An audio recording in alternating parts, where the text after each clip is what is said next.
Kaixo, egin behar dugu plater bat, sobratu zaigun, oilasko erre pixka batekin, hemen dugu oilaskoa, eta egin behar dugu peruko plater tipiko bat, deitzen dena kausa limeña, askotan egiten da atunarekin, eta guk egin behar dugu oilaskoarekin. Hasiko gara patatarekin, horretarako, baitugu ja patata batzuk egosiak, eta egingo duguna da, zuritu eta raiatu. Oso importantea da, fin raiatzea. Venga, patata,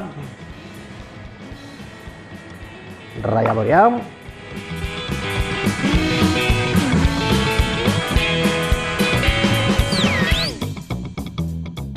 Bale, orain ja, badugu ja patata ja ongi setua, eta egin behar duguna da, alineatzea. Horretarako, atza, limoizukoa, choriceroa,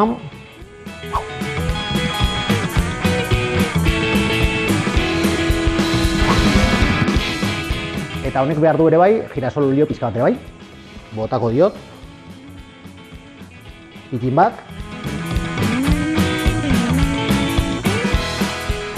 bale, eta orain, hori, sin más, egin behar duguna da, bueltak eman, homogeneo geratu arte, bale? Bale, barrukoa egiteko behar dugu ere bai, bueno, oilaskoa, arrautza, apioa, maionesa eta zilantroa. Eta egin behar dena da, besterik ez, dena oso ongi pikatu eta pasta batekin. Kenduko diogu azala. Zainak ere bai kenduko dizkiegu.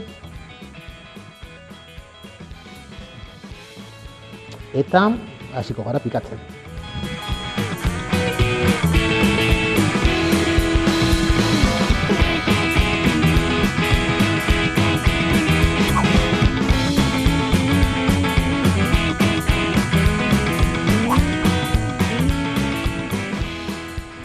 Orain pikatuko dugu apioa. Tira batzuk egin, fin-finak, eta gero laukiak, eta jazta.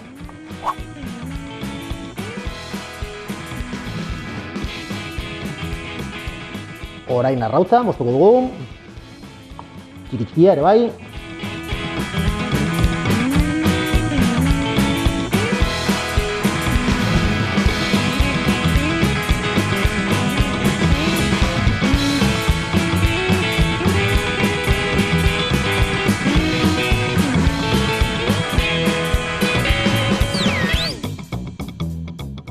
Eta zilantroa botako dugu moztu gabe.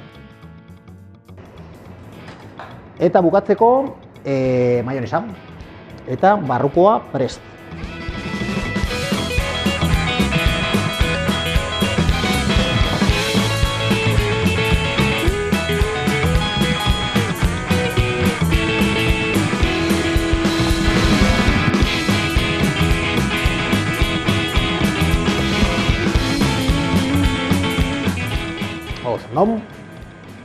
Eta bukatzeko platera egingo dugu ja montajean. Horretarako hartuko dugu lehenengo patata pasta.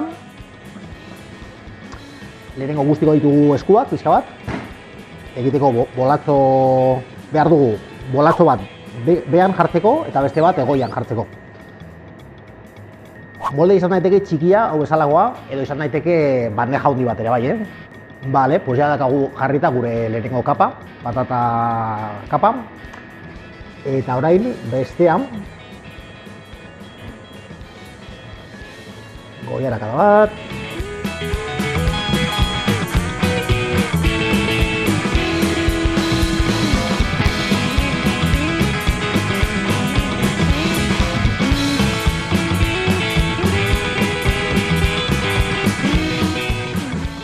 Eta beste bola bat egiteko goiko tapa.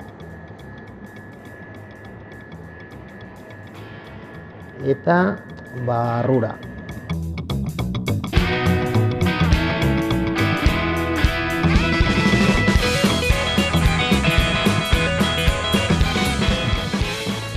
Vale.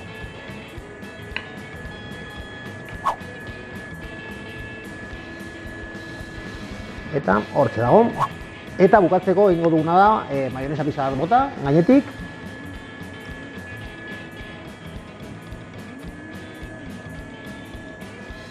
Arrautz egosi pusketa bat.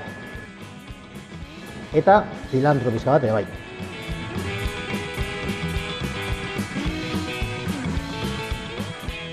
Eta hortxe dago gure kausa.